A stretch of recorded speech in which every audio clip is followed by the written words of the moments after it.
भाग भाग 2। 2। विराट विराट और और नित्या। नित्या। तारीख तारीख 28 28 मई मई 2017। 2017।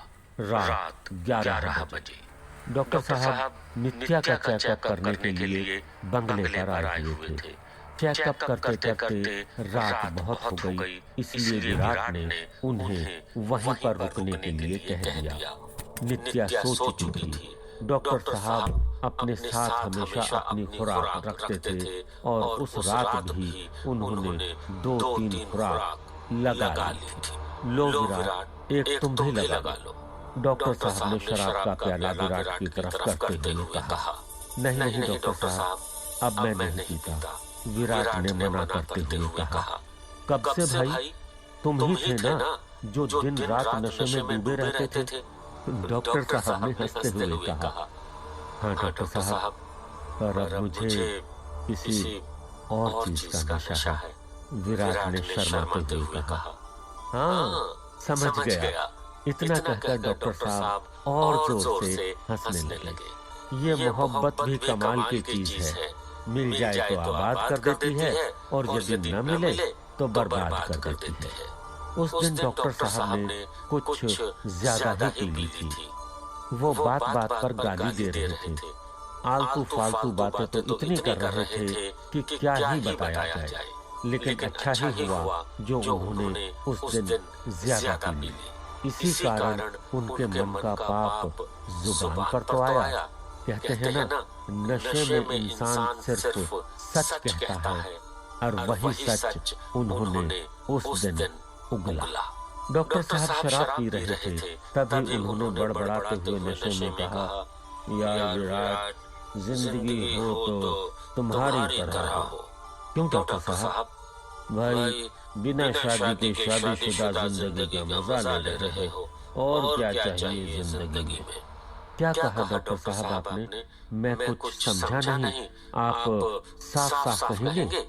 यही कि लड़की के साथ दिन रात रहते हो, कुछ तो हुआ होगा दोनों के बीच। ये बात सुनकर विराट का खून जलने लगा। उसने डॉक्टर पर भिन्नाते हुए कहा, इससे पहले कि मैं कुछ कर बैठूं, प्लीज डॉक्टर साहब आप यहाँ से चले जाइए। मैंने क्या गलत कह दिया? भला कौन इस दुनिया में ऐसा होगा जो एक अनजान लड़की की इतनी मदद करे? कुछ तो फायदा हो रहा होगा ना तुम्हारा? हमें भी वही फायदा करवा दो। उसके साथ रह रहे हो तुम, उसके साथ खा रहे हो तुम, तो जाहिर सी बात है ना, उसके साथ सो भी रहे होंगे ना। हमें भी सुलवा दो। इतना सुनते ही विराट ने डॉक्टर साहब की गर्दन पकड़ ली। तुम तो नाराज हो गए यार। पहले तुमने खुद नशे की हालत में जिससे तुम प्यार करते हो, उसका गुस्से में अपनी कार से एक्सीडेंट कर दिया। फिर अनजान बनकर उसकी मदद करके उसकी हमदर्दी पाकर उसके करीब आ गए।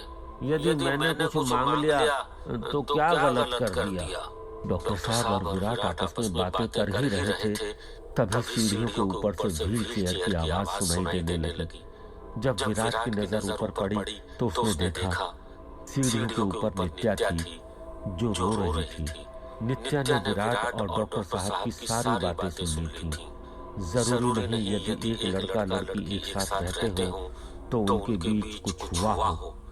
वो दोनों अच्छे दोस्त भी तो हो सकते हैं। गलती आपकी नहीं डॉक्टर साहब, गलती आपकी घटिया सोच की है। गंदगी तो आपके दिमाग में भरी हुई है। विराट ने गुस्से से डॉक्टर साहब की आंखों में देखते हुए कहा। इतना कहकर विराट डॉक्टर साहब को धक्के मारकर घर से बाहर निकालने लगा। आज के बाद यहाँ पर कभी कदम मत रखना, समझा? विराट पीछे मुड़ा तो उसने देखा नित्या जहां पहले व्हील चेयर पर बैठी थी, अब वहां पर नहीं थी।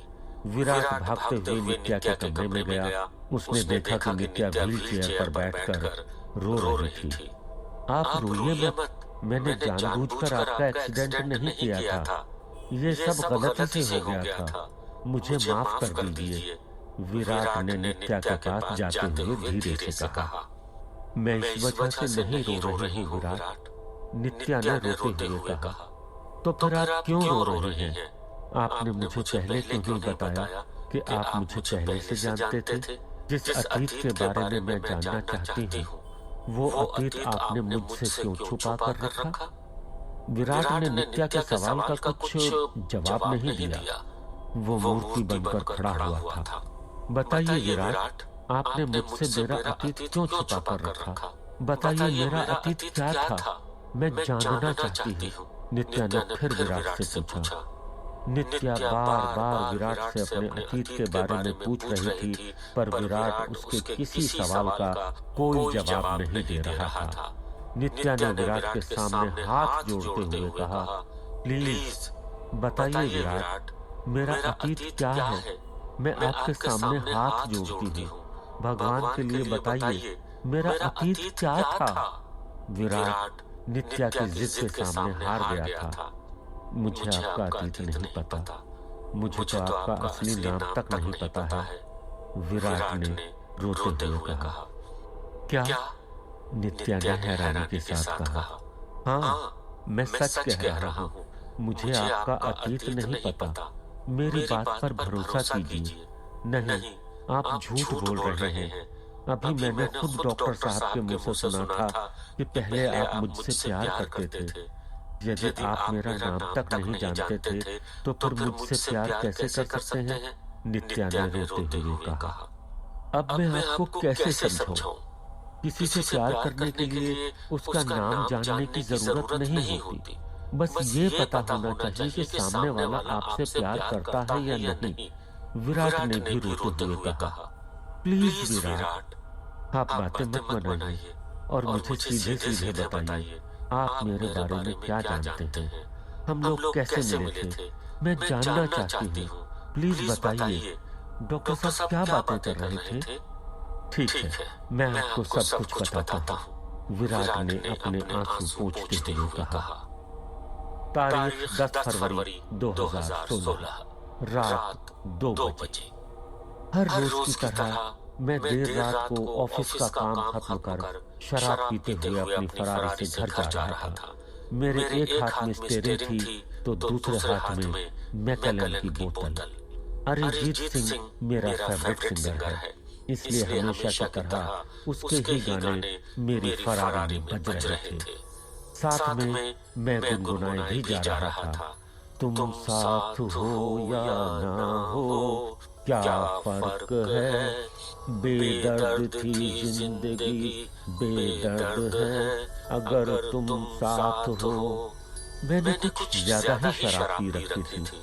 मैं गाने की आवाज बढ़ाने के लिए नीचे झुका, और जब आवाज बढ़ाकर ऊपर उठा तो देखा अचानक कार के सामने एक लड़की आ गई। वो लड़की और कोई नहीं बल्कि नित्या तुम थी। मैंने होश संभालते हुए ब्रेक लगाए, पर तब तक काफी देर हो गई थी। तुम मेरी कार से टकरा चुकी थी। मैं उसी वक्त कार से बाहर निकला और तुम्हारे पास आ गया। तुम कार से टकराकर कार के पास ही गिर गई थी। तुम्हारे सिर से खून निकल रहा था। मैंने अपने चारों तरफ देखा और सोचा, इससे पहले कि मुझे कोई देखे, मुझे यहाँ से निकल जाना चाहिए, वरना मैं मुसीबत में पड़ सकता हूँ। मैं वापस जाकर अपनी कार में बैठ गया। मैं कार चालू कर ही रहा था, तभी मुझे हेल्प मी की आवाज सुनाई दी। वो आवाज तुम्हारे पास से आ रही थी। जब कार से उतरकर मैं तुम्हारे पास आया, तो मैंने देखा तुम्हारे हाथ की उंगलियां हिल रही थीं, तुम्हारी सांसें चल रही थीं, तुम जिंदा थी। मैंने तुम्हें हाथ लगाया ही था, तभी आसमान में जोर से बिजली चमकने लगी और बारिश होने लगी। मैंने तुम्हें उठाया और बिना तुम्हारा चेहरा देखे ही अपनी कार में बैठा दिया। मैंने सोचा, ऐसी हालत में तुम्हें अपने ही घर ले जाना ठीक होगा। अगर हॉस्पिटल ले गया तो पुलिस केस हो सकता है। मैंने शराब भी पी रखी थी, इसलिए पुलिस वाले कभी मेरी बात पर विश्वास नहीं करते। मैं जितनी जल्दी तुम्हें वहां से लेकर निकल सकता था, निकल गया। मैं तुम्हें लेकर अपने घर चला गया। जब मैं तुम्हें कार से उतार रहा था, तो उस वक्त भी तुम्हारी घनी जुल्फों ने तुम्हारा चेहरा ढक रखा था। मैं अभी तक तुम्हारा चेहरा नहीं देख पाया था। मेरे मन में तुम्हारा चेहरा देखने की इच्छा बढ़ती जा रही थी। मैंने तुम्हें अपने कमरे के बेड पर लिटा दिया। उस वक्त भी तुम्हारी जुल्फों ने तुम्हारे चेहरे को ढक रखा था। तुम्हारी काली काली जुल्फों में से मुझे बस तुम्हारी दो आंखें नजर आ रही थी। फिर मेरा ध्यान तुम्हारे चेहरे से हटकर तुम्हारे शरीर के घावों पर चला गया था। तुम्हारे शरीर पर जो घाव था वो तो मेरी कार से टकराने के कारण आया था, पर बाकी के घाव कैसे आए थे? तुम्हारे हाथ पैरों में खरोंच के निशान थे जो पुराने लग रहे थे। मेरी समझ नहीं आ रहा था कि इतने गहरे घाव तुम्हें कैसे लगे होंगे। तुमने खुद अपने आप को दिए होंगे या किसी और ने। मेरे जहन में बहुत सारे सवाल थे। मैंने डॉक्टर रूपम पराते को फोन कर दिया और वो जल्द ही आने वाले थे। तारीख 10 फरवरी 2016 सुबह 5 बजे। मैं अपने कमरे में तुम्हारे पास बैठा हुआ था। तभी बेड के पास लगी खिड़की में से जोर से एक हवा का झोंका अंदर आया, जिस कारण तुम्हारे चेहरे पर बिखरे बाल हवा में उड़ने लगे। जब मैंने तुम्हारा चेहरा देखा तो मैं बस तुम्हें देखता ही रह गया। तुम्हारे चेहरे में न जाने क्या जादू था जो मुझे तुम्हारी तरफ खींच रहा था। तुम्हारे चेहरे को देखकर एक अपनापन सा लग रहा था मुझे। लग रहा था कि कोई गहरा रिश्ता है मेरा तुम्हारे साथ। मैं तुम्हारा चेहरा देखकर सब कुछ भूल गया था। मैं तुम्हारा चेहरा देख ही रहा था, तभी दरवाजे पर दस्तक हुई। मैंने दरवाजा खोला तो देखा डॉक्टर साहब आए थे। मैंने डॉक्टर साहब को कुछ नहीं बताया, बस इतना कहा जिसका आपको इलाज करना है वो ऊपर है। डॉक्टर साहब मेरे परिवार के सदस्य की तरह थे। इस वजह से उन्होंने मुझसे उस वक्त कुछ नहीं पूछा और सीधे मेरे कमरे में चले गए। डॉक्टर साहब ने तुम्हारी मरहम पट्टी कर दी थी और कुछ दवाइयां मंगाई थी जो मैं उसी वक्त ले आया था। वैसे सुबह सुबह दवाइयों की दुकान नहीं खुलती, पर डॉक्टर साहब के एक परिचित की दुकान थी। उन्होंने उनसे फोन पर बात कर ली थी। जब मैं कार से दवाइयां लेने जा रहा था उस वक्त भी मैं भगवान से यही दुआ कर रहा था कि तुम्हें कुछ न हो। पता नहीं ये ख्याल मेरे मन में बार बार क्यों आ रहा था। बस मैं तुम्हें खोना नहीं चाहता था, लेकिन मैंने तुम्हें पाया ही कब था जो मैं तुम्हें खोने से डर रहा था। मुझे तो तुम्हारा नाम तक नहीं पता था। शायद इसी को पहली नजर का प्यार कहते हैं, जिसे भले ही आपने पाया नहीं हो पर उसे खोने का डर आपको पहले सताने लगता है। तारीख 10 फरवरी 2016 सुबह 11 बजे। मैं और डॉक्टर साहब हॉल में सोफे पर बैठकर चाय पी रहे थे। चाय मुझे ही बनानी पड़ी क्योंकि मैंने घर में बस एक ही नौकर रखा था और वो भी उस वक्त छुट्टी पर अपने गांव गया था। उसी कारण मुझे रोज होटल से खाना मंगवाना पड़ता था। चाहता तो नया नौकर रख लेता, पर क्या करता। नए लोगों से अधिक मुझे तन्हाइयां ज्यादा पसंद थी और जल्दी किसी पर भरोसा भी नहीं होता था। ये लड़की कौन है? डॉक्टर साहब ने मुझसे पूछा। मैं इस सवाल का कुछ जवाब देता इससे पहले ही जिस कमरे में तुम थीं, वहां से मुझे तुम्हारे चिल्लाने की आवाज सुनाई दी। डॉक्टर साहब और मैं भागते भागते उस कमरे में गए। वहां पर जाकर हमने देखा तुम्हें होश आ गया था। डॉक्टर साहब ने तुम्हें ग्लूकोज की बोतल चढ़ाई थी, जिससे धीरे धीरे ग्लूकोज आईवी पाइप में से होकर तुम्हारे शरीर में जा रहा था। उस बोतल में से ग्लूकोज लगभग खत्म होने वाला था। शायद ये ग्लूकोज का ही कमाल था कि जैसे ही डॉक्टर साहब ने तुम्हारे हाथ में से ग्लूकोज की सुई निकाली, तुम मुझ पर जोर से चिल्लाकर कहने लगी, कौन हो तुम और मेरे घर में क्या कर रहे हो? एक पल के लिए तो मुझे समझ नहीं आया कि तुम कहना क्या चाहती हो। मुझे लगा सिर पर गहरी चोट लगने के कारण तुम पागल हो गई हो। तुम मुझसे बार बार यही कहे जा रही थी, बाहर निकलो मेरे घर से, बाहर निकलो। तुम्हें मुझे देखकर इतना ज्यादा गुस्सा आ रहा था कि मैं बता नहीं सकता। ऐसा लग रहा था जैसे तुम मुझे कच्चा चबा जाओगी। विराट, मुझे लगता है इस वक्त तुम्हारा इस कमरे से बाहर चले जाना ही ठीक होगा। डॉक्टर साहब ने मेरी तरफ देखते हुए कहा। डॉक्टर साहब की बात मानकर मैं उस कमरे से बाहर चला गया। डॉक्टर साहब काफी देर तक तुम्हारे कमरे में थे। जैसे जैसे वक्त बढ़ता जा रहा था, मेरा मन बेचैन होता जा रहा था। ये सोचकर कि डॉक्टर साहब तुम्हें क्या समझा रहे होंगे, उन्हें तो तुम्हारे बारे में कुछ भी पता नहीं था। मैं ये सब सोच ही रहा था, तभी डॉक्टर साहब कमरे से बाहर आ गए। वो ठीक तो है ना डॉक्टर साहब? मैंने डॉक्टर साहब के पास जाते हुए पूछा। अभी नींद का इंजेक्शन दे दिया है।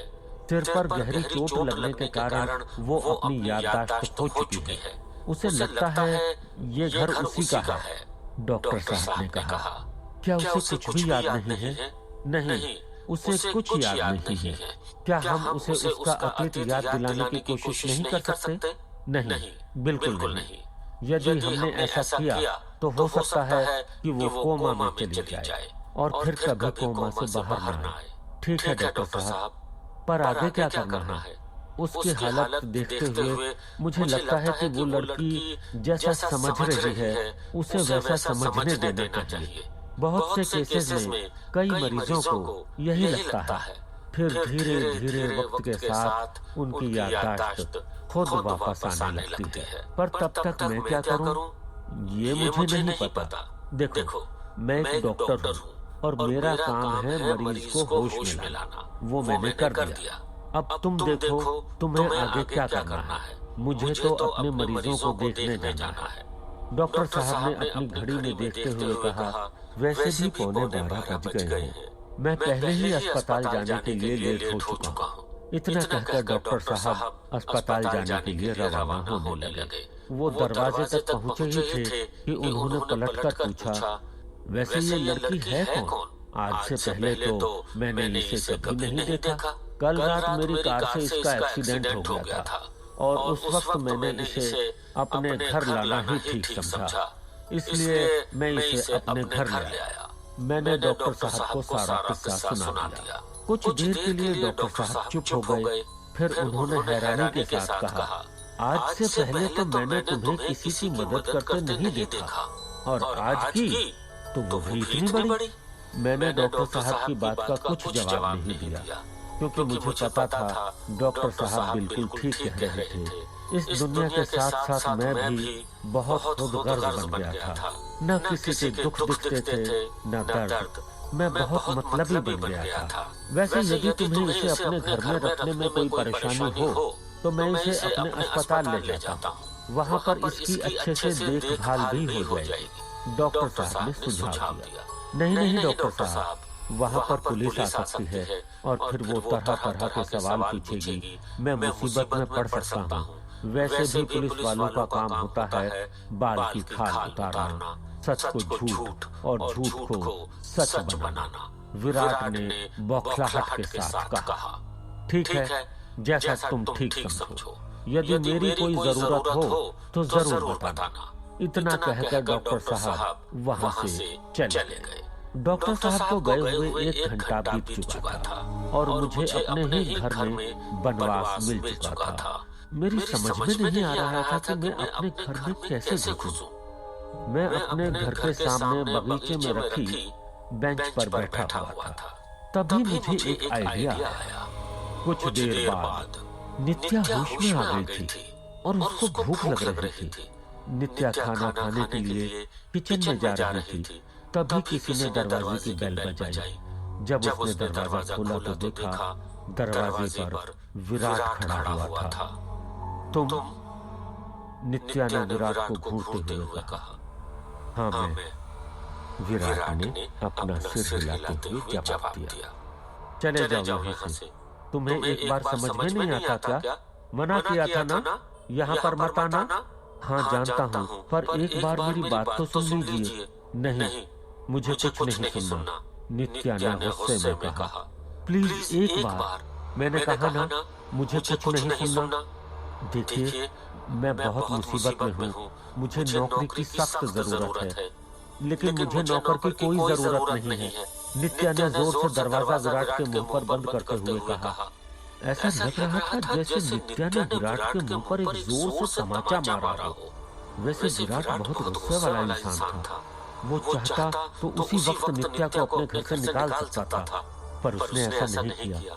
शायद इसलिए क्योंकि विराट नित्या को पहली नजर में ही पसंद करने लगा था। इसे ही प्यार की शुरुआत कहते हैं, जो झगड़े से शुरू और मोहब्बत पर खत्म होती है। नित्या की भूख और बढ़ने लग गई थी। उसके पेट में चूहे कूदने लगे थे। वो किचन में गई और खाने का सामान ढूंढने लगी, पर उसे कुछ भी ऐसा नहीं मिला जिसे वो खा सकती हो। हाँ, वहाँ पर सब्जियां जरूर रखी थी, पर वो क्या करती? खाना तो उसे बनाना ही नहीं आता था।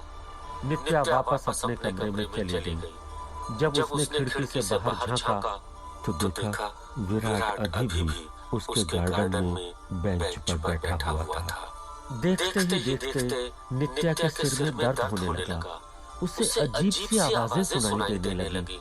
एंजल, तुम सिर्फ मेरी हो, तुम्हें मुझसे कोई अलग नहीं कर सकता एंजल। ये आवाजें विराट को बाहर सुनाई नहीं दे रही थी। कोई नित्या के कानों में बार बार कह रहा था, वापस आओ, वापस आओ एंजल, तुम सिर्फ मेरी हो, तुम्हारा जिस्म सिर्फ मेरा है, सिर्फ मेरा। नित्या से ये आवाजें सही नहीं गई और वो बेड पर ही बेहोश हो गई। तारीख 10 फरवरी 2016 शाम 5 बजे। जब नित्या होश में आई तो वापस से नॉर्मल हो गई। अब उसे आवाजें सुनाई नहीं दे रही थी, पर अब चूहे नित्या के पेट में तांडव करने लगे थे। यदि अब मेरे पेट में कुछ नहीं गया तो मैं मर जाऊंगी। काश मैंने उस लड़के की बात सुन ली होती और उसे नौकरी पर रख लिया होता, तो कम से कम मुझे भूखे पेट तो नहीं मरना पड़ता। नित्या ने खुद से कहा।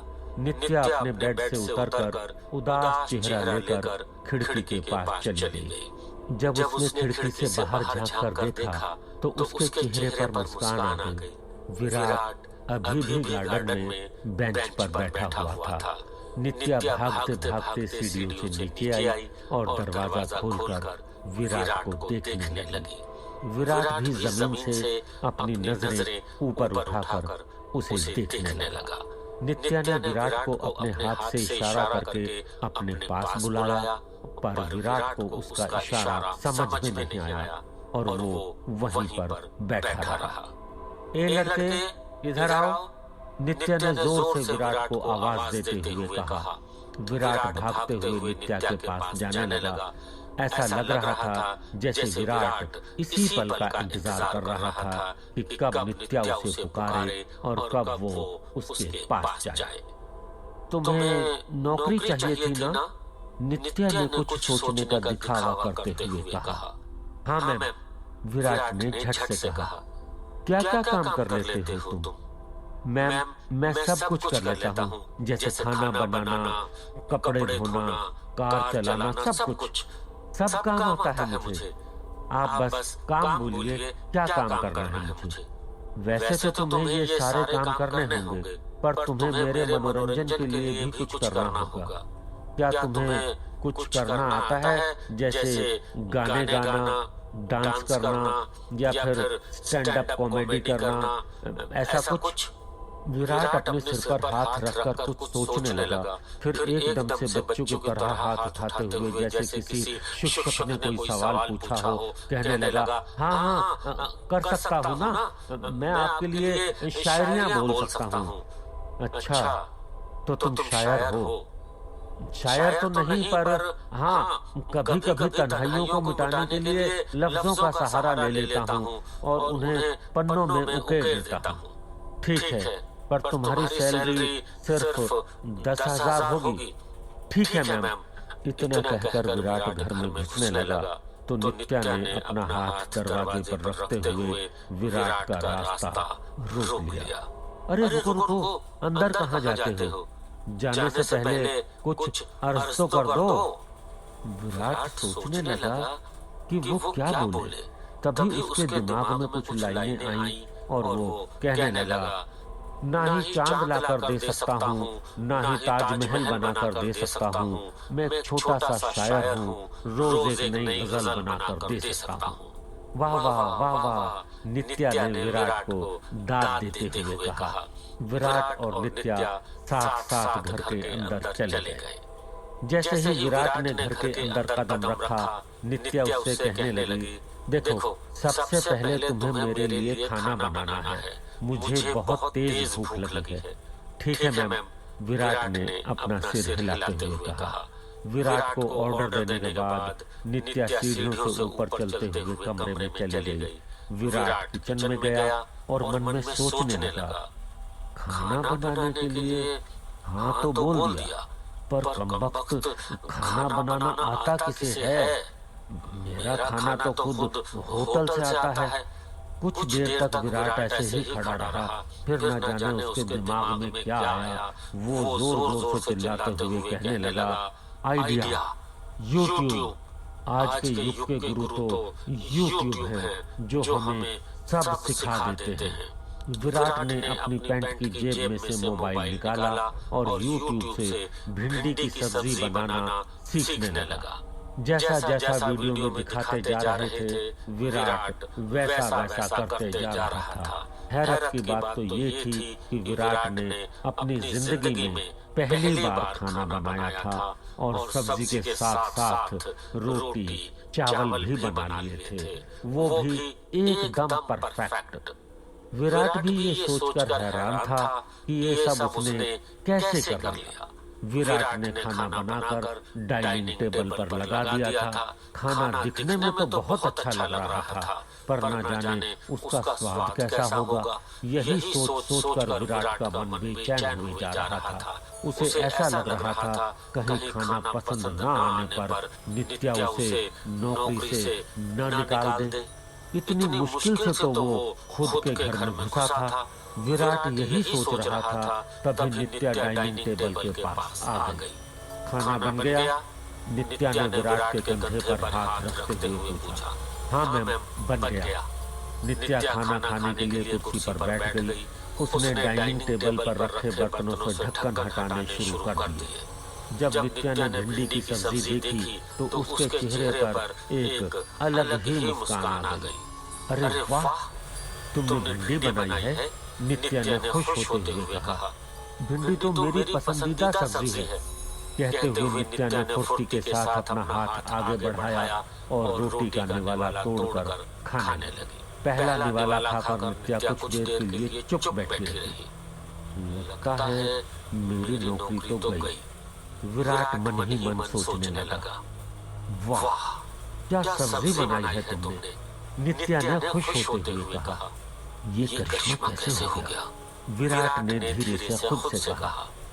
यार, तुम्हारे हाथ में तो जादू है। इतना स्वादिष्ट खाना कैसे बना लेते हो? मुझे तो खाना बनाना भी नहीं आता। जादू मेरे हाथ में नहीं है, जादू तो उसमें है जिसके लिए मैंने खाना बनाया है। क्या कहा तुमने? नित्या ने हैरानी के साथ पूछा। कुछ नहीं, कुछ नहीं, विराट ने अपना सिर हिलाते हुए कहा। वैसे नाम क्या है तुम्हारा? विराट। विराट धनराज नाम है मेरा नाम। विराट ने नित्या को अपना नाम तो सही बताया, पर उपनाम गलत बताया। विराट नहीं चाहता था नित्या को उसका पूरा नाम पता चले। नित्या विराट का नाम सुनते ही हंसने लगी। वाह, ये तो वही कहावत हुई, नाम बड़े और दर्शन छोटे। उपनाम है धनराज और हो तुम कंगाल। जी मैम, ये सब तो तकदीर का खेल है बस। देखो, तुम ये बार बार मुझे मैम मत बुला करो। तुम ना मुझे इतना कहकर नित्या अपने सिर पर हाथ रखकर अपना नाम याद करने लगी। विराट नित्या को देखकर समझ गया था कि नित्या अपना अतीत याद करने की कोशिश कर रही थी। कहीं वो अपने सिर में ज्यादा दबाव ना दे दे और कोमा में न चली जाए। इसी डर से विराट के मन में जो पहला नाम आया वो उसने बौखलाहट के साथ कह दिया, नित्या। नित्या राजपूत नाम है आपका। तुम्हें कैसे पता मेरा नाम? नित्या ने अपनी बड़ी आंखें करते हुए हैरानी के साथ पूछा। अरे, आपको कौन नहीं जानता? आपका भारत में बहुत बड़ा हीरो का कारोबार है। आपकी कई कंपनियां हैं। आपकी कंपनी का नाम नित्या डायमंड मर्चेंट है। तभी तो मैं नौकरी की तलाश में यहाँ आपके घर आया था। विराट ने बहाना बनाते हुए कहा। अच्छा, फिर मुझे कुछ याद क्यों नहीं आ रहा? शायद सिर पर चोट लगने के कारण मुझे कुछ याद नहीं। नित्या ने खुद अपनी बात का जवाब दे दिया। क्या तुमने मेरी कंपनी देखी है? नित्या ने विराट से पूछा। हाँ, देखी है ना। क्या हम वहाँ चल सकते हैं? हाँ, चल सकते हैं। अभी क्या? अभी? विराट ने चौंक कर कहा। हाँ, अभी नहीं, हम अभी वहाँ नहीं चल सकते। पर क्यों? क्योंकि क्योंकि क्योंकि आज रविवार है। आज कंपनी की छुट्टी रहती है। वहाँ हमें कोई नहीं मिलेगा। हम कल चलेंगे। विराट ने दूसरा बहाना बनाते हुए कहा। ठीक है, पर मैं घर में नहीं रहना चाहती। मैं कहीं घूमने जाना चाहती हूँ। तुम कार निकालो, मैं तैयार होकर आती हूँ। ठीक है मैम। नित्या कमरे में तैयार होने चली गई। नित्या के जाते ही विराट ने अपना मोबाइल निकाला और करण को फोन करने लगा। हेलो करण, विराट ने कहा। जी सर, बोलिए। करण की फोन के अंदर से आवाज आई। तुझे कितनी बार बोला है करण, तू मुझे सर नहीं विराट बोला कर। आखिर भाई की तरह है तू मेरे लिए। सॉरी विराट, मैं भूल गया था। चल ये सब छोड़। अब मैं जो बोल रहा हूँ उसे ध्यान से सुनना और प्लीज कोई सवाल मत पूछना। जब तू मुझे मिलेगा तब मैं तुझे सब कुछ बता दूंगा। अभी मेरे पास ज्यादा वक्त नहीं है। बस मैं जितना कह रहा हूँ उतना कर देना। ठीक है विराट, पर पहले तू बताएगा भी कि करना क्या है। सुन, मेरी जितनी भी कंपनियां हैं उन सबका नाम नित्या डायमंड मर्चेंट कर दे। पर क्यों? मैंने कहा था ना, कोई सवाल नहीं। और याद रखना, कल जो नित्या मेरे साथ ऑफिस आएगी वो कंपनी की नई मालकिन होगी। सबसे कह देना, और कोई भी उसके सामने मुझे सर नहीं कहेगा। पर वो नित्या है कौन, बताएगा भी? प्लीज अभी कोई सवाल नहीं, मैं मिलकर तुझे सब बताता हूँ। पर विराट सुन तो। विराट, विराट! नित्या के कमरे से उसके चिल्लाने की आवाज सुनाई दी।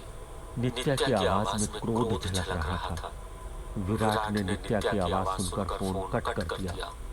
विराट भागते भागते नित्या के कमरे में गया और उसने देखा नित्या अलमारी के सामने चौंक कर खड़ी हुई थी। उसे देखकर ऐसा लग रहा था जैसे उसे कोई सांप सूंघ गया हो। क्या हुआ नित्या मैम? विराट ने बौखलाहट के साथ पूछा। ये क्या है विराट? नित्या ने अलमारी की तरफ इशारा करते हुए कहा। क्या है यहाँ? यहाँ तो कपड़े हैं। आप तो ऐसे चिल्ला रही थी जैसे आपने कोई सांप देख लिया हो। विराट ने अलमारी के अंदर देखते हुए कहा। वो तो मुझे भी दिख रहा है, पर इसमें सारे कपड़े लड़कों के क्यों हैं? इसमें तो मेरे कपड़े होने चाहिए ना। नित्या ने चिढ़ते हुए कहा। विराट को लगा उसका झूठ पकड़ा गया और अब उसे नित्या को सच बताना होगा। पर जब उसने नित्या को जवाब देने के लिए अपना मुंह खोला तो अपने आप उसके मुंह से झूठ निकल गया। मुझे क्या पता, ये तो आपका घर है। मैंने तो आज ही यहाँ नौकरी ज्वाइन की है। विराट ऐसे अनजान बन रहा था जैसे उसे इन सब के बारे में कुछ पता ही नहीं था। पता नहीं ये सब मेरे साथ क्या हो रहा है। जब से ये एक्सीडेंट हुआ है मुझे कुछ याद ही नहीं रहता। नित्या ने अपने सिर पर हाथ रखते हुए कहा। आप फिक्र मत कीजिए, वैसे भी हम बाहर तो जा ही रहे हैं। हम मॉल से आपके लिए नए कपड़े खरीद लेंगे। ठीक है, नित्या ने कहा। विराट नित्या को कार में बैठा कर घुमाने निकल गया। विराट ड्राइवर की तरह कार चला रहा था और नित्या मालकिन की तरह आराम से पीछे बैठी हुई थी। कुछ ही देर में विराट नित्या को लेकर मॉल पहुंच गया। मॉल पहुंचकर नित्या कपड़ों की शॉपिंग करने लग गई। अपने पसंद के कपड़े लेने के बाद नित्या पेमेंट काउंटर पर पहुंची तो उसने देखा कि उसके पास पर्स नहीं था। मैं अपना पर्स लाना भूल गई। क्या तुम्हारे पास पैसे हैं? नित्या ने विराट से कहा। विराट, जो नित्या से कुछ 4 कदम पीछे खड़ा था, कहता है, जी मैम, हैं। अच्छा, तो तुम अभी पेमेंट कर दो। घर पहुंचकर मैं तुम्हारे सारे पैसे वापस कर दूंगी। कपड़े खरीदने के बाद नित्या मेकअप का सारा सामान और सैंडल की शॉपिंग करने लगी। हर बार बिल भरते वक्त नित्या विराट से यही कहती, घर पहुंचकर मैं तुम्हारे सारे पैसे वापस कर दूंगी। ये बात सुनकर विराट मन ही मन मुस्कुराता और सोचता, घर पर पता नहीं कहां से इसके पास पैसे आ जाएंगे। सारे पैसे तो मेरे ही हैं और वो मेरे पास ही रखे हैं। तारीख 10 फरवरी 2016, रात 10 बजे। विराट और नित्या ने साथ में बाहर ही खाना खा लिया था। विराट कार चलाते चलाते यही सोच रहा था, कहीं घर पर जाते ही नित्या अपना पर्स और एटीएम न ढूंढने लगे, वरना दिक्कत हो जाएगी। यही फिक्र विराट को खाए जा रही थी। कुछ ही देर में विराट और नित्या घर पहुंच गए। नित्या आगे आगे और विराट नित्या का सामान लेकर उसके पीछे पीछे चल रहा था। विराट सोच रहा था, शायद अब नित्या को सच बताना पड़ेगा कि वो अपनी याददाश्त खो चुकी है। विराट नित्या को सच बताने के लिए अपना मुंह खोलने लगा। नित्या मैम, वो बात यह है कि विराट अपनी बात पूरी करता, उससे पहले ही नित्या ने विराट की बात को काटते हुए कहा, देखो विराट, मैं सोने जा रही हूँ। मैं बहुत थक गई हूँ। याद रखना, कल हमें ऑफिस जाना है। तुम मुझे वक्त पर उठा देना, वरना मैं सोती ही रह जाऊंगी। इतना कहकर नित्या अपने कमरे में जाने लगी। विराट ने अपना सिर हाँ में हिला दिया। नित्या के जाते ही विराट अपनी पैंट की जेब में से मोबाइल निकालकर करण को फोन लगाने लगा। सारा काम कर दिया जो जो मैंने कहा था? विराट ने फोन पर कहा। हाँ, कर दिया। अब बताएगा भी कि वो लड़की कौन है और अचानक से कहां से आ गई? करण ने कहा। करण, सब बताऊंगा, बस अभी थोड़ा सब्र कर। चल, अब मैं सोने जा रहा हूँ। कल सुबह जल्दी उठकर नाश्ता भी बनाना है। क्या कहा? नाश्ता? करण ने चौंक कर इतना ही कहा था कि विराट ने फोन कट कर दिया। क्या हो गया विराट को? आज से पहले तो ऐसी बातें करते कभी नहीं सुना। चलो, अब मैं भी सोने जाता हूँ। कल नई मालकिन के स्वागत की तैयारी जो करनी है, करण ने खुद से कहा।